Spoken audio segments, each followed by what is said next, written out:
morning class. Today we are going to study integration by substitution. Three types of integrations are there: integration by substitution, integration by parts and integration by partial fractions. मैंने बताया integration lesson तीन part में बटा हुआ है, actually चार part है। पहला जो हम लोग पढ़ चुके हैं डायरेक्ट इंटीग्रेशन, या फिर उसको बोलते हैं integration of elementary operations, elementary functions, sorry integration of elementary functions. इससे पहले एक वीडियो आपका है, आप चाहो तो यूट्यूब पे वो वीडियो भी देख सकते हो, एलिमेंट्री ऑपरेशन, एलिमेंट्री फंक्शंस वाला। उसका इंटीग्रेशन पहले सीखिए, बाद में आप पढ़ोगे इंटीग्रेशन बाय सब्स्टिट्यूशन, ठीक है। इसके बाद दो पार्ट्स और बचे, इंटीग्रेशन बाय पार्ट्स और integration by partial fraction. Subscribe कीजिए चैनल को, मेरे sir online classes. In case you have any doubts or if you want to ask anything, you can call or WhatsApp on the number given in the description box, ठीक है। Description box में जो number दिया है उस पर आप call कर सकते हो, WhatsApp भी कर सकते हो। So today's topic integration by substitution. सबसे बड़ा टाइप है, आप इसमें बोल सकते हो कि सर इसमें इंटीग्रेशन के 5 टाइप्स आते हैं या 10 टाइप्स आते हैं। कितने भी टाइप्स में आप उसको बांट सकते हो, कोई बड़ी बात नहीं है। वैसे जनरली क्या होता है, जनरली 6 टाइप्स में बटे हुए टोटल इंटीग्रेशन बाय सब्स्टिट्यूशन, ठीक है। एक एक करके मैं आपको सारे टाइप्स बताऊंगा। सबसे पहले what is the basic here, integration by substitution का बेसिक क्या है and what is the foundation. So foundation for integration by substitution is very simple कि integration of f dash x dx, f dash x का integration क्या होता है, simply f of right, f dash x का integration क्या होता है, simply f of. इसी के ऊपर बेस्ड होता है कि अगर if for example we take f of x to the power n into f dash x, or second f of x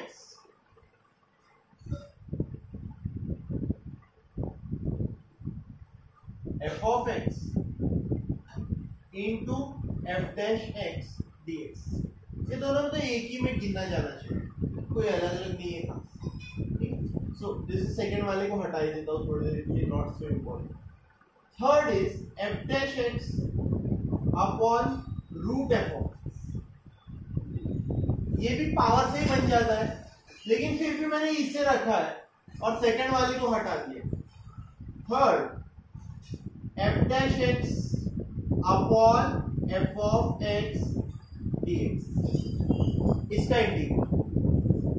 इसके ऊपर एक थ्योरम भी दिया हुआ है स्टेट बोर्ड में, ठीक है, that is called as the integration of composite function, या फिर आप बोल सकते हो उसको कि इंटीग्रेशन बाय सब्स्टिट्यूशन का स्टैंडर्ड थ्योरम है, ठीक है।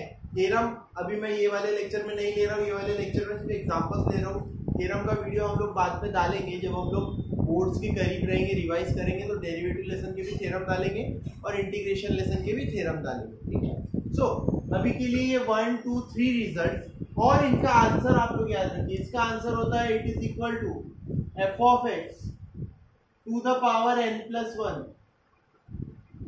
Upon n plus 1 plus c। अगर अपॉन में है तो आएगा answer 2 root f of x plus c, और f dash x upon f of x है तो आंसर आएगा आपका log of f of x plus c। Now in तीनों के प्रूफ भी बताता हूं मैं। इन तीनों के प्रूफ कभी कोई एग्जाम में पूछे नहीं गए, ना स्टेट बोर्ड में ना सीबीएसई में, लेकिन आपको प्रूफ जब तक नहीं बताऊंगा तब तक ये समझेगा नहीं टॉपिक। देखिए first, I is equal to integration of f of x to the power n into f dash x dx। अब आपको समझ में भी आ जाएगा कि इसे इंटीग्रेशन बाय सब्स्टिट्यूशन क्यों कहा जाता है। Why is this called integration by substitution? Because यहाँ पे हम f dash x को सब्स्टिट्यूट करते हैं, put f of x is equal to t। f of x is equal to कितना पुट किया हमने, देखिए एफ ऑफ एक्स का डेरिवेटिव आएगा, डिफरेंशिएट करेंगे तो एफ ऑफ एक्स का डेरिवेटिव आता है एफ डैश एक्स dx और t का डेरिवेटिव आता है dt। जो लोग पहली बार ये लेसन देख रहे हैं, जो लोग अभी तक सिर्फ डेरिवेटिव लेसन देखते थे, इधर ध्यान दीजिए, नोट कराता हूं मैं। देखो बेटा, ऐसे होता है f of x is equal to t, ठीक है। फिर हम लोग क्या करते थे डेरिवेटिव लेसन में, इसको क्या लिखते थे, differentiate with respect to x, differentiate with respect to x। f of x का डेरिवेटिव क्या बनता था, f डैश x, और t का डेरिवेटिव बनता था dt बाय, यही dx को हमने इधर मल्टीप्लाई, यही dx को हमने इधर मल्टीप्लाई कर दिया। ऐसे भी समझ सकते हो, या फिर f of x is equal to t, ये देखिए differentiate with respect to t अगर करता, क्या करता, differentiate with respect to t, f of x का डेरिवेटिव आता सर f डैश x, लेकिन इसके साथ इस बार आता dx बाय dt, और t का डेरिवेटिव क्या बन जाता 1, क्योंकि differentiate with respect to t, dt इधर मल्टीप्लाई हो जाता तो फिर से वही बनता f dash x dx is equal to कितना dt। तो एक्चुअली ये रिजल्ट क्यों आता है, क्योंकि जो डिफरेंशिएशन लेसन था उसमें आप किसी को रिस्पेक्ट में लेके, मतलब किसी को वेरिएबल मान के डिफरेंशिएट कर देते, किसी को वेरिएबल मान के डिफरेंशिएट कर देते। अब यहाँ पे x और t है, दोनों में से किसी को भी वेरिएबल नहीं माना है, दोनों को सेम माना है, मतलब दोनों में को वेरिएबल माना है, ऐसे x को या t को नहीं, दोनों को वेरिएबल माना है। f का डेरिवेटिव f डैश x के लिए dx और t का डेरिवेटिव dt, आई बात समझ में, सेम लेवल रखा गया है। डेरिवेटिव लेसन में ऐसा नहीं होता था, या तो with respect to x differentiate करते थे, या तो with respect to t differentiate करते थे। ऐसे समझना है तो ऐसे भी समझ सकते हो, बट आपको इंटीग्रेशन लेसन में इसी प्रकार से लिखता हूँ। सो इससे बदला क्या, आप ये देखिए i इज इक्वल टू क्या बन गया, नया डेरिवेटिव सर, जो f of x था उसे हमने क्या लिया t, ये बन गया t to the power n, और f dash x into dx, ये पूरा का पूरा f dash x into dx क्या बन गया है। अब देखिए वेरिएबल है t और रिस्पेक्ट में किसके इंटीग्रेट कर रहे हैं, dt के, बराबर है। इसमें सिंपल रूल लगेगा x to the power n वाला, यहाँ पे रूल लग गया t to the power n plus 1 upon n plus 1 plus c। But sir t में ओरिजिनल क्वेश्चन था ही नहीं, ओरिजिनल क्वेश्चन किस में था, x में, तो t की वैल्यू क्या थी, f of x to the power n plus 1 upon n plus 1 plus. एक और चीज नोट करने वाली ये भी है यहाँ पे कि मैं कुछ कुछ वीडियोस बनाता हूँ तो मुझे स्टूडेंट ने बताया कि सर आप गलत बोल देते हो बीच में कुछ कुछ। देखिए फ्लो में पढ़ाते पढ़ाते हमें ध्यान में नहीं रहता, तो यहाँ पे n प्लस 1 दो बार मैंने अभी लिखने में गलती किया तो मुझे समझ में आया n प्लस c लिख दे रहा था मैं। वाई, बिकॉज मुझे वीडियो पे भी फोकस करना है, आंसर भी जल्दी निकालना है, तो अगर ऐसी कोई मिस्टेक हो जाए तो आप उसको ठीक करो, या कमेंट सेक्शन में आप लोग बता सकते हो, या मुझे व्हाट्सएप भी कर सकते हो कि सर ऐसी मिस्टेक हुई या ऐसा कोई डाउट है, तो मैं एक वीडियो लेके उस डाउट को भी क्लियर कर सकता हूँ। Right, so f of x to the power n into f dash x dx, क्या आंसर आया, f of x to the power n plus 1 upon n plus 1। ठीक है, इसका एक एग्जांपल बनाते हैं। देखिए, you don't need books for making example, example बनाने के लिए आपको बुक्स की भी जरूरत नहीं है। सी है, इसके ऊपर बेस्ड एक एग्जांपल बनाता हूँ, बहुत ही simple. i is equal to, आपको इंटीग्रेशन निकालना है इसका, sin to the power 6x into cos x dx। दिख रहा है क्या मोबाइल में, sin to the power 6x into cos x dx। अब आप देखो sin x का डेरिवेटिव क्या होता है, cos x, तो हम क्या करेंगे, put sin x is equal to t, sin x को t पुट किया तो cos x dx, ये क्या बन गया आपका, ये बन गया आपका substitution box. Sir i is equal to आ गया, देखिए sin x को आपने t पुट किया था t टू द पावर 6, और cos x इंटू dx, पूरा cos x इंटू dx अब क्या बन गया, dt, t to the power 6 का integration t to the power 7 upon, so final answer is sin to the power 7x upon 7 plus, right. एक example proof लिया उसका, इसका एक एग्जांपल लेके दिखाया।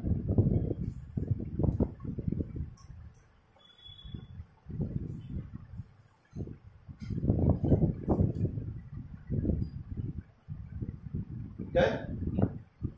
Alright.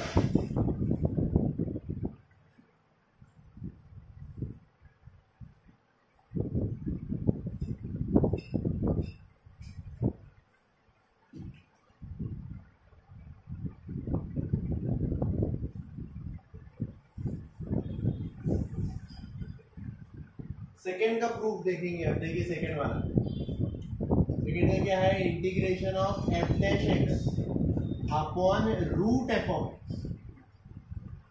Simple f of x नहीं, कौन सा वाला, रूट एफ ऑफ एक्स। इसका आंसर आता है 2 root F of x D.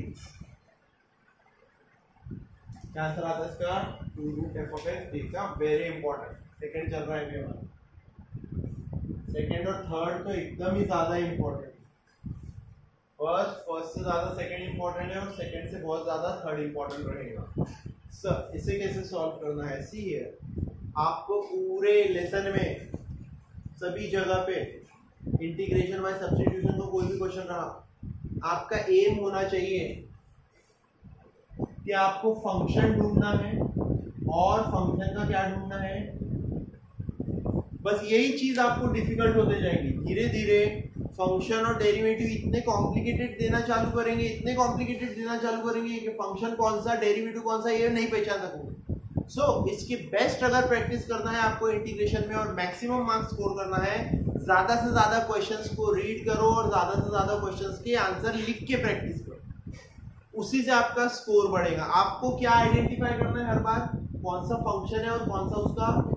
आपके लिए ये काम अब धीरे धीरे मैं भी मुश्किल करते जाऊंगा। पहले पहले इजी एग्जांपल लूंगा, फिर धीरे धीरे इतना डिफिकल्ट हो जाएगा आपको भी समझ में नहीं आएगा कौन सा फंक्शन कौन सा डेरिवेटिव। अभी क्लियरली दिख रहा है ये फंक्शन और ऊपर उसका डेरिवेटिव। तो हर बार यही करना है हमें कि पुट फंक्शन को टी पुट करना है। फंक्शन को टी पुट करोगे तो F dash x D x, ये क्या बन जाएगा, डी। ये बन गया आपका सब्स्टिट्यूशन बॉक्स। ठीक है, देखिए I इज इक्वल टू, दूसरी बात और एक अब भी बता देता हूं स्टार्टिंग में, एफ डैश एक्स और डी एक्स हमेशा मल्टीप्लीकेशन में ही होना चाहिए। एफ डैश एक्स और डी एक्स हमेशा कहां होना चाहिए, है ना। जो भी डेरिवेटिव है वो डी एक्स के साथ मल्टीप्लीकेशन में रहना चाहिए। तो एफ डैश एक्स और डी एक्स जो है वो न्यूमरेटर में बन गया डी टी, और अपॉन में क्या बचा, रूट एफ ऑफ एक्स, यानी कितना, root t. So root T का इंटीग्रेशन क्या होता है, रूट टी का इंटीग्रेशन होता है 2 root T, 1 upon root T का इंटीग्रेशन होता है 2 रूट टी। आंसर आ गया 2 root F of X plus C. ना वो बच्चों के लिए जिन बच्चों को ये याद नहीं है कि 1 अपॉन रूट टी का इंटीग्रेशन 2 रूट टी होता है, देखो इस तरीके से होता है। 1 अपॉन 2 रूट टी है, हम इसे लिखेंगे integration of t to the power 1/2। ऊपर जाके बनेगा टी टू द पावर -1/2। तो इसका इंटीग्रेशन आएगा t to the power -1/2 plus 1 -1/2।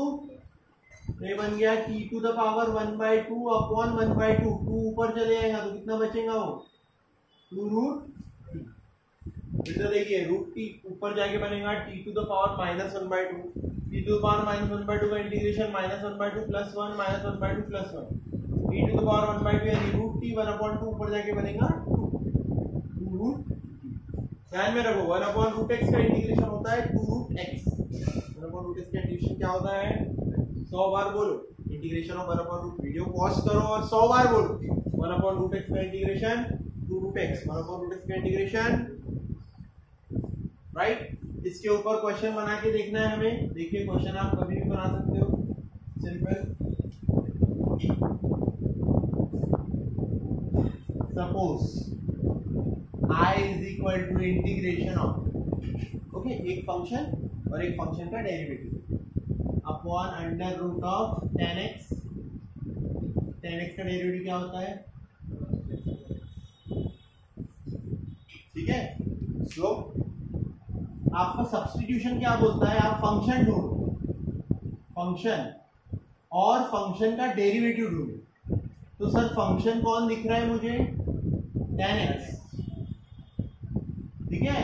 तो फंक्शन मेरा 10x है, इसे मैं पुट करूंगा t। क्या पुट करूंगा मैं, तो 10x का डेरिवेटिव हो जाता है sec² x dx। वो हो जाता है dt। ये हमने फंक्शन ढूंढा, ये फंक्शन का हमें डेरिवेटिव, ठीक है नहीं। तो फंक्शन को टी पुट करना, फंक्शन को टी पुट करना, डेरिवेटिव अपने आप क्या बनता है dt। फंक्शन और फंक्शन का डेरिवेटिव, यही आपका चैलेंज रहेगा अगले 2 साल। अब आपके लिए 1 साल बचा है, तो अगले 1 साल 12वीं के 12th स्टैंडर्ड के पेपर का। सर क्वेश्चन बन गया हमारा sec स्क्वायर एक्स dx, पूरा न्यूमरेटर बन गया dt upon under root of tan x। Under root of tan x क्या है, आंसर आ गया sir 2 root t। 2 root t का मतलब 2 under root tan x plus c।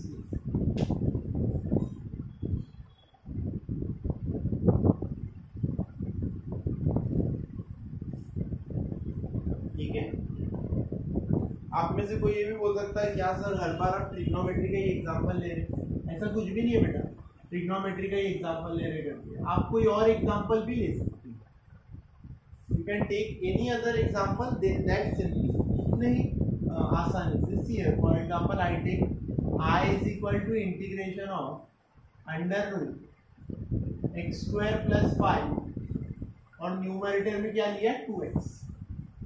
ठीक है, इसमें मैं आपको और एक चीज सिखाता हूँ। देखो क्वेश्चन को थोड़ा सा हार्ड बनाते हैं। x की जगह सिर्फ 2x की जगह सिर्फ x लेते हैं, 2x की जगह क्या लेते हैं। अब इंटीग्रेशन लेसन में आपको कुछ अजीब चीजें सुनने के लिए मिलेंगी, जैसे कि मैं बोलूंगा कि एक्स स्क्वायर का इंटीग्रेशन x, आप बोलोगे नहीं सर गलत बोल रहे हो, एक्स स्क्वायर का इंटीग्रेशन 2x। मैं सिर्फ उसकी डिग्री की बात कर रहा हूँ। x की डिग्री 2 है ना बेटा, तो डेरिवेटिव होगी डिग्री कितनी बचेगी, x की डिग्री अगर 10 है तो डेरिवेटिव होगी कितनी बनेगी 9, बराबर है। ठीक है, तो 2 इसलिए मिटाया मैंने आपको कि यहाँ पे मैं आपको एक और चीज समझा सकूं, which is called as adjustment. क्या बोलते हैं जिसे हम, एडजस्टमेंट इस प्रकार से होता है, कभी अगर एक्स स्क्वायर का परफेक्ट डेरिवेटिव मौजूद नहीं है, देखो आप ये कर सकते हो 1/2, 2 से डिवाइड किया और 2 से इस प्रकार से। अब आपके पास क्या बन गया, पुट एक्स स्क्वायर प्लस 5 को सर मैं टी पुट कर सकता हूं, तो एक्स स्क्वायर का डेरिवेटिव 2x dx बन गया।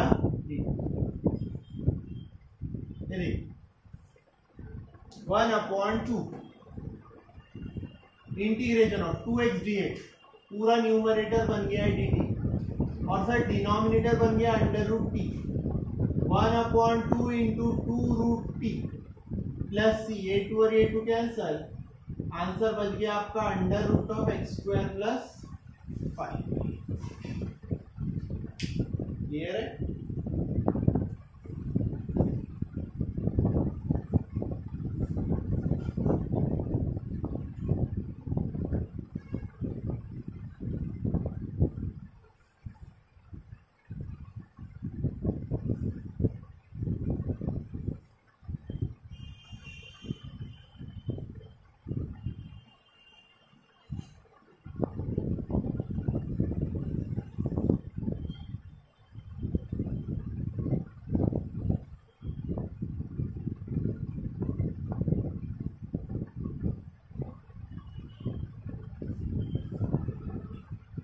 Third proof is integration of f dash x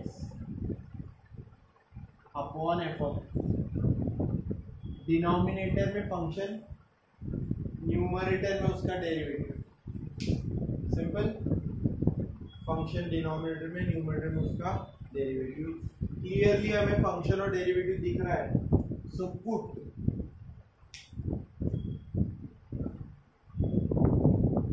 f of x function is equal to t f dash x dx बन गया dt।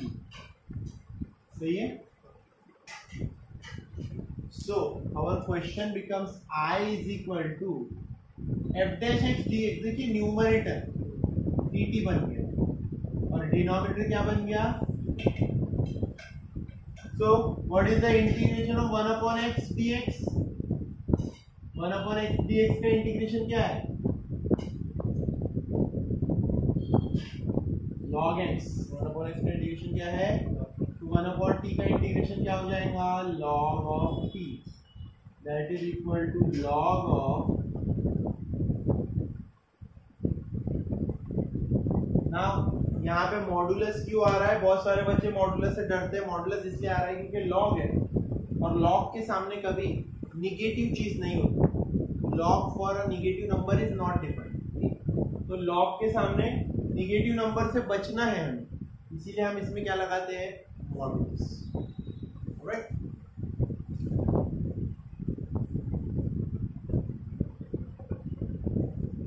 ये आपका थर्ड और मोस्ट इंपॉर्टेंट। इसके ऊपर में 4 क्वेश्चन मिल रहा है, दिख रहा है, f dash x upon f of x दिख रहा है। इसके ऊपर कितने क्वेश्चन देंगे हम, 4। इसके ऊपर वो 4, क्योंकि इसका इंपॉर्टेंस ही इतना ज्यादा है। और इसके ऊपर जो है tan x sec x के जो आंसर है tan x cot x sec x को सोचेंगे, उनका इंटीग्रेशन इसी की मदद से निकलेगा। सो we will be taking 4 questions for this integration of f dash x upon f of x कितना होता है, log of f of c। First, what is the integration of tan x? याद है क्या है इंटीग्रेशन ऑफ tan x? मैंने oral answer लिखवा के दिया था पहले लेक्चर में। क्या है, log of sec x, tan x का डेरिवेटिव है sec स्क्वायर है, ठीक है नहीं, log of sec x is the correct answer. So how to solve this? Like this, sin x upon cos x. Now see here, sir जब मैंने बोला था आपको कि फंक्शन ढूंढना है और फंक्शन का डेरिवेटिव यानी f of x और f dash x, प्रॉब्लम ये है कि sin x का डेरिवेटिव cos x होता है और cos x का डेरिवेटिव sin x होता है। यहाँ तो दोनों ही मौजूद है, cos x का डेरिवेटिव माइनस sin x होता है, sin x का derivative cos x, cos x का डेरिवेटिव माइनस sin x, लेकिन यहाँ दोनों ही मौजूद है। किसको फंक्शन मानेंगे? सो याद रखो, आपको हमेशा f dash x जो आपका डेरिवेटिव है, डेरिवेटिव ऑफ जो भी हो, है ना, जैसे कि डेरिवेटिव अगर 1/x है तो 1/x dx के साथ प्रोडक्ट में होना चाहिए, डेरिवेटिव dx के साथ प्रोडक्ट में होना चाहिए। फंक्शन हो या ना हो मैटर नहीं करता, कौन प्रोडक्ट में होना चाहिए, समझ में आई बात। जैसे अगर आप sin x को पुट करोगे तो ये cos x अपॉन में बन रहा है, कहाँ पे बन रहा है, तो वो नहीं पुट कर सकते, आपको पुट करना पड़ेगा, put cos x is equal to t।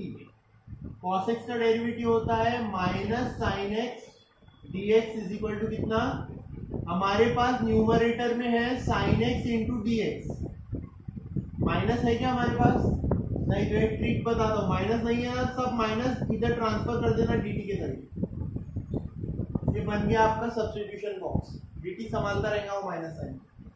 तो आपका क्या आंसर बन गया, I is equal to integration of sin x into dx, sin x into dx, इसकी वैल्यू क्या आ गई, अपॉन cos x की वैल्यू क्या है, माइनस साइन बाहर, dt अपॉन t। देखो dt अपॉन t इंटीग्रेशन क्या होता है, तो ये हो जाएगा minus log of t। t किसे पुट किया था, minus log of cos x। Sir पर आपने आंसर में तो sec x लिखा है, देखो log of cos x to the power -1, -1 को पावर में ले लिया ना, यानी कि cos x का पावर -1 यानी 1/cos x, 1/cos x कितना होता है,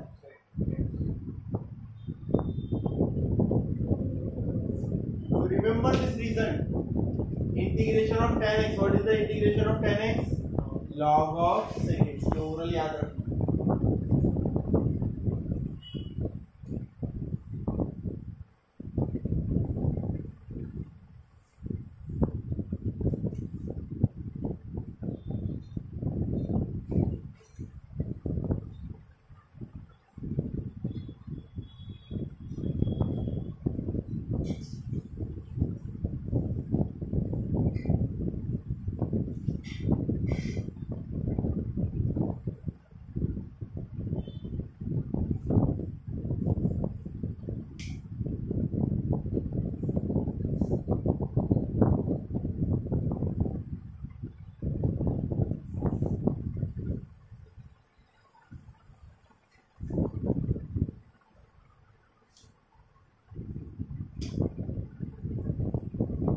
Okay.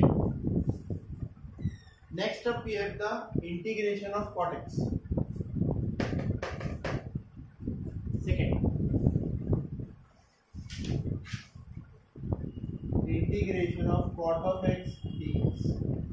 See यार बेटा cot x को मैं क्या लिख देता हूँ, cos x upon,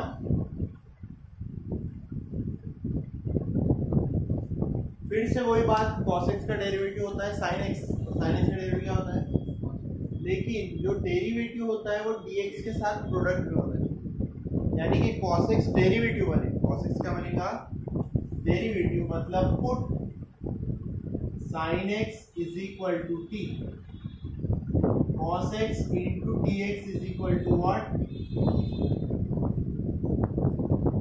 substitution box complete, I is equal to integration of cos x dx यानी कि dt, sin x यानी कि t, आंसर आ गया आपका log of t plus c।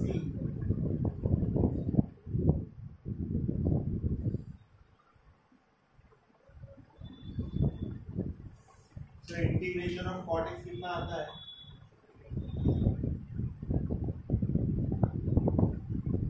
log of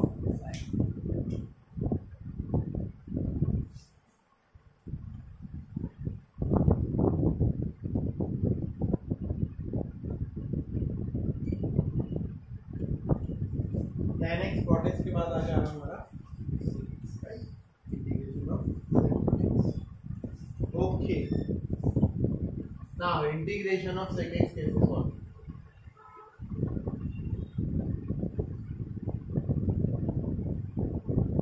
ये थोड़ा सा ट्रिकी है, डिफिकल्ट भी है थोड़ा, क्योंकि आपको जब तक पता नहीं होता तब तक आपको इसका सीक्रेट नहीं मालूम। इंटीग्रेशन ऑफ sec x, देखिए मैं आपकी हेल्प करता हूँ बच्चों, इसका आंसर होता है log of sec x plus tan x, और एक दूसरा आंसर भी होता है इसका log of tan pi by 4 plus x by 2। No question बताने से पहले ही आंसर क्यों बता रहे हैं सर डायरेक्ट, बिकॉज आप इससे याद रखेंगे, याद करेंगे sec x का इंटीग्रेशन क्या होता है, log of sec x plus tan x, यही आपकी यहाँ पे सॉल्व करने में हेल्प करेगा। सी है I is equal to integration of sec x multiplied by sec x plus tan x upon sec x plus tan x, इसे मल्टीप्लाई किया sec x plus tan x upon sec x plus tan x, इससे क्या होगा, put sec x plus tan x, पूरा denominator में क्या put कर रहा हूं, सो sec x का डेरिवेटिव क्या होता है, sec x into plus tan x का डेरिवेटिव क्या होता है, दोनों के साथ में आएगा dx इज इक्वल टू कितना आ रहा है, क्या दोनों में कुछ कॉमन है, अंदर क्या बचता है,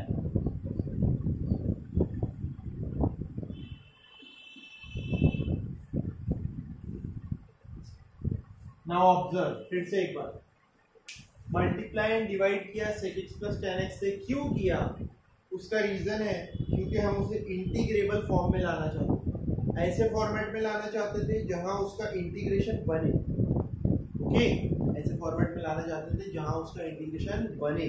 तो सर क्या यहाँ उसका इंटीग्रेशन बना, देखिए sec x का derivative sec x into tan x का sec स्क्वायर है, दोनों में से sec x कॉमन लिया, अब आप देखो न्यूमरेटर में यही दिया हुआ है sec x into sec x plus tan x, sec x into sec x plus tan x, ये मतलब पूरा का पूरा इतना बड़ा न्यूमरेटर बदल के क्या बन गया, यस, क्या बन गया बदल के dt, और जो sec x plus tan x पूरा डिनोमिनेटर था वो बदल के एक शब्द में क्या बन गया, what is the integration of 1 upon t,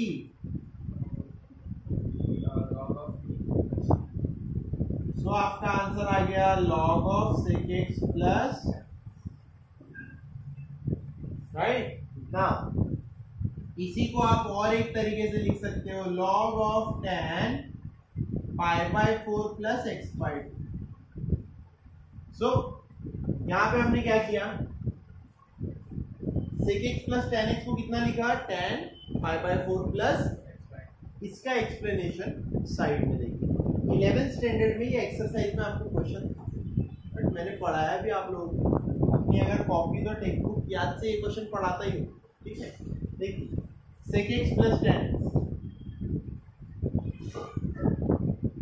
is equal to, sec x को क्या लिख सकते हैं, 1/cos x, tan x को क्या लिख सकते हैं, sin x upon cos x। Numerator बन गया 1 प्लस sin x और डिनोमिनेटर बन गया cos x। 1 plus sin x को क्या लिख सकता हूँ, sin x/2 cos x/2 plus sin x/2 whole square, और cos x का फॉर्मूला है cos square x/2 minus sin square x/2। cos x का फॉर्मूला क्या है, हाफ एंगल फॉर्मूला से cos square x/2 minus sin square x/2। Alright, so cos x/2 plus sin x/2 whole square और upon में cos x/2 minus sin x/2 into cos x/2 plus sin x/2। तो ये plus वाला और इसका square क्या हो गया, अब ये बन गया cos theta plus sin theta upon cos theta minus sin theta. इसे कैसे सॉल्व करते हैं, तो न्यूमरेटर डिनोमिनेटर दोनों को डिवाइड बाय cos x/2, इससे डिवाइड करते हैं। तो देखो ये cos x/2 डिवाइड होगा तो कितना बचेगा 1, प्लस sin x/2 डिवाइड होगा तो कितना बन जाएगा tan x/2, 1 minus tan x/2। जिनको ये स्टेप नहीं समझी एक और बार देखिए, cos x को cos x से डिवाइड किया, sin x/2 upon cos x/2 कितना होता है tan x/2। वैसे ही cos x/2 cancel, sin x/2 upon cos x/2 क्या होता है tan x/2। ना ये 1 को मैं क्या लिखूंगा, 1 को मैं लिखूंगा tan π/4 प्लस tan x/2, और नीचे वाले 1 को नहीं लिखूंगा, इसको लिखूंगा क्या tan π/4 नहीं, tan π/4 यानी tan 45 यानी 1 होता है, लेकिन ये tan x/2 को लिखूंगा tan π/4 into tan x/2। Sir आप ऐसे कैसे कर सकते हो, तो tan π/4 का मतलब 1 होता है, tan 45 का मतलब क्या होता है 1 प्लस tan x/2 था, वैसे ही रहा। और ये नीचे वाले tan x/2 को लिखा मैंने 1 इंटू tan x/2। तो किसी भी नंबर को 1 से प्रोडक्ट करने पे चेंज होता है क्या, नहीं, लेकिन ये किसका फॉर्मूला है, tan a plus tan b upon 1 minus tan a tan b, tan a plus b का किसका फॉर्मूला है।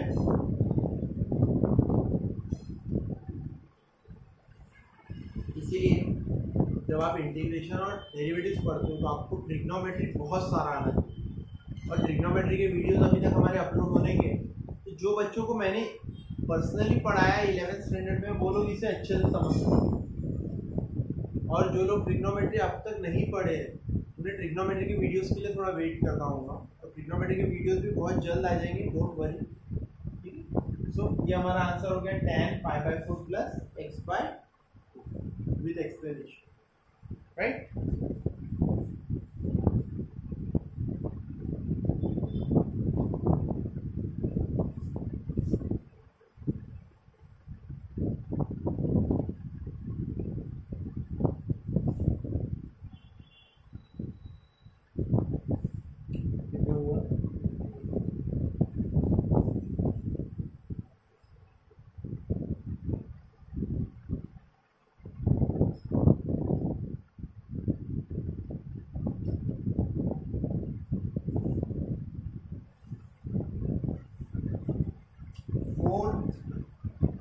Is the integration of cosec x dx। Fourth वाला भी बताने के लिए आपको थोड़ी सी मेरी हेल्प लगेगी। देखिए, integration of cosec x dx, cosec x का इंटीग्रेशन आता है log of cosec x minus cot X, या फिर log of tan x/2 plus. So आपको आंसर से थोड़ी सी इसमें मदद लेनी पड़ेगी कोसेक एक्स की। So integration of cosec x आप कैसे सॉल्व कर सकते हैं? I is equal to cosec x multiplied by cosec x minus cot x and divide by cosec x minus cot x. यानी हमने कोई वैल्यू चेंज की क्या? नहीं, हमने 1 से डिवाइड कर। Cosec x minus cot x आपस में कैंसिल हो, कितना बच जाता है? सो ऐसा क्यों किया बच्चों? Because then I can substitute cosec x minus cot x is equal to, now what is the derivative of cosec x? Minus cosec x into, पहले बीच में माइनस है, कॉट एक्स का डेरिवेटिव होता है फिर से माइनस कोसेक स्क्वायर एक्स, तो ये बन जाएगा प्लस कोसेक स्क्वायर एक्स। दोनों के बाहर है dx is equal to dt। क्या दोनों में कुछ कॉमन दिख रहा है? सर अगर आप कोसेक एक्स को कॉमन ले ले तो अंदर बचता है cosec x minus cot x dx। ये बन गया आपका सब्स्टिट्यूशन बॉक्स, और आपका क्वेश्चन चेंज होके बन जाएगा I is equal to integration of, देखो पूरा न्यूमरेटर, इतना बड़ा न्यूमरेटर अब बन गया dt। क्या बन गया? ये पूरा numerator cosec x in bracket cosec x minus cot x into dx, everything is replaced by dt, और पूरा डिनोमिनेटर क्या बन गया? t। तो आपका आंसर आ गया log ऑफ t, यानी कि log ऑफ, उसी को आप लिख सकते हो log ऑफ tan x/2 ना। अब cosec x minus cot x को क्या लिखा मैंने? tan x/2। तो मेरा काम है अभी आप लोगों को समझाना कि cosec x minus cot x tan x/2 कैसे बने। So here is the explanation. Cosec x minus cot x, cosec का मतलब 1/sin x, कॉट एक्स का मतलब cos x/sin x, 1 minus cos x/sin x। 1 minus cos x होता है 2 sin square x/2, और sin x होता है 2 sin x/2 into cos x/2। सो 2 gets cancelled, sin x और ये ऊपर वाला स्क्वायर गेट कैंसल, तो कितना बचता है? सिर्फ sin x/2 upon cos x/2।